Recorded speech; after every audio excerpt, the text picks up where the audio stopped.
Охридските јавни предпријатија во тешка состојба, сметките за струја повисоки за 10 и повеќе пати го доведуваат во прашање нивното работење. Доставата на новите материјали за учење за прво, второ, четврто и пето одделение и на учебниците за останатите одделенија ќе заврши пред 1 септември, информираат од Министерството за образование и наука. Наставата ќе се одвива без антиковид мерки.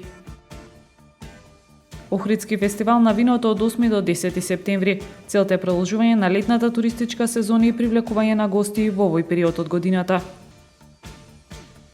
Општина Охрид ќе продолжи со поддршка на младиот пливачки херој Марко Пејчиновски, беше потенцирано на денешната средба на градоначалникот Пецаков и Марко. Времето утре променливо облачно и нестабилно со температура од 13 до 26 степени.